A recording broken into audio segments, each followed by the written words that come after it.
on a yet another issue when it comes to getting your way or presenting yourself or getting onto the rostrum, and that is called power loss.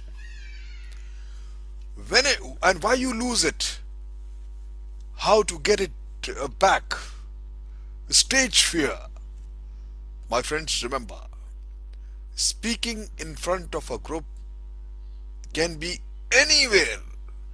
For almost most of us or all of us, between the most terrifying experience to most rewarding experience of a lifetime, surely. And this I'm telling you because I have the privilege or the opportunity to speak on almost every, for most of the forum of various kinds of audiences of all levels. I've been speaking to all kinds of audiences, my friend. And my experiences, sometimes I get excited. I'm full of energy all the time. Whenever I speak or get onto the rostrum or I'm addressing people, but one thing is certain, that I'm never nervous. So out of those experiences, my friend, let me share my experiences of the problems that cause speakers to lose power,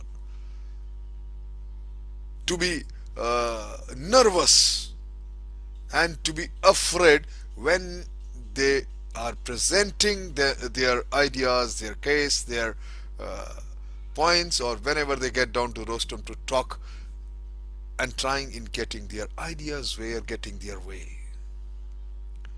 First and foremost, I feel is the and the most important reason is the unpreparedness. Most of the people think that we just get down and speak anything. Very bad idea.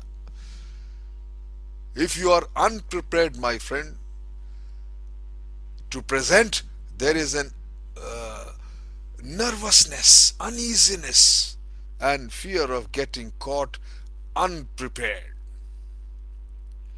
Lack of understanding of the subject and the fear of being caught clueless when asked a question that you don't know the answer. My friend, it catches on your mind and you immediately lose the confidence. You don't know what to do about it. You start stammering and talking irrelevant things. Therefore, my friend, the first thing is to prepare the subject perfectly before you get down to presenting your case.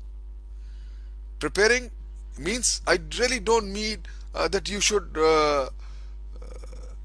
memorize the entire stuff. No, memorizing is bad because memorizing will have another fear of forgetting. And secondly, my friend, after once you are prepared, prepare the list of questions that you anticipate the audience will ask and prepare their answers to beforehand.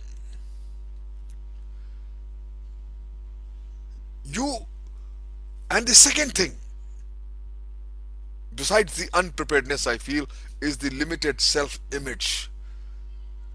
If you think you are not very pretty, you are not very smart looking, you weigh too much, or you wearing the wrong color, or any or old clothes, my friend, you are right. You will suffer from self-image, if not full but limited self-image. If you tell yourself you are the greatest and getting better, you are also correct.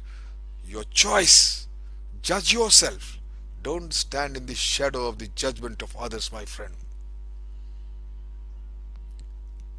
Limited self-image. I talk. Then there's something called limited self-esteem. This differs from the self-image, that you value yourself and your capabilities at a low level. Someone way back told you that you were stupid or ugly and you are not so good in communication, and you almost believe them, and you carry in back your mind. My friend, it's a big mistake. The cure for the limited self-image and low self-esteem is the same.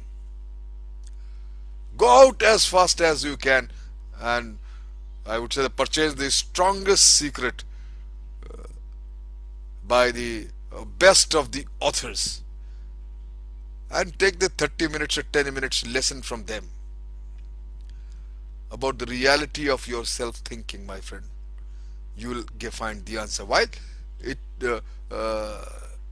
if you can record what you say and just hear it many times, you will cure it. The cure lies in the way you direct your thoughts, my friend, and nothing else. Then comes the afraid of you of being ridiculed.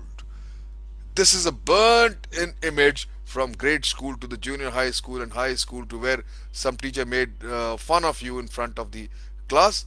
Then everyone in the class laughed. You felt like dirt. Teacher has no right, my friend, or such kind of any other senior has no right to ridicule anybody other than themselves. As a father, when my daughter tells me that that's a stupid question, I immediately had a admonish her and correct her. My advice is simple. If you are well prepared, professional looking, and your self image is high, the fear of ridicule will evaporate over time, my friend. And then finally, I feel the most important thing to fight the fear, fight the thing called power loss, is the lack of we suffer from lack of self confidence. This is the most complex of all personality personality flaws, I would say. It's actually a combination of the four things I've just talked about: the unpreparedness, limited self-image, limited self-esteem, afraid of ridicule. This is a combination of all. Confidence is built or destroyed over time based on your thinking and your life experiences. As you build small victories, my friend, your confidence improves. When you first try to ride a two-wheel bike, motorcycle, something, you are nervous and shaky. And this episode, no doubt, resulted in a fall, a skinned knee, blood, and excessive crying. Within a week, you are riding the bike as comfortably, and then within 2 weeks, you are riding the bike with leaving both the hands even. Result of successful experiences, my friend. Do not get afraid. Build your confidence. Get over this lack of confidence. Your successful experience and build your success attitude. That's why if you focus on these 4 points, you shall never have a power loss, my friend. Thank you very much.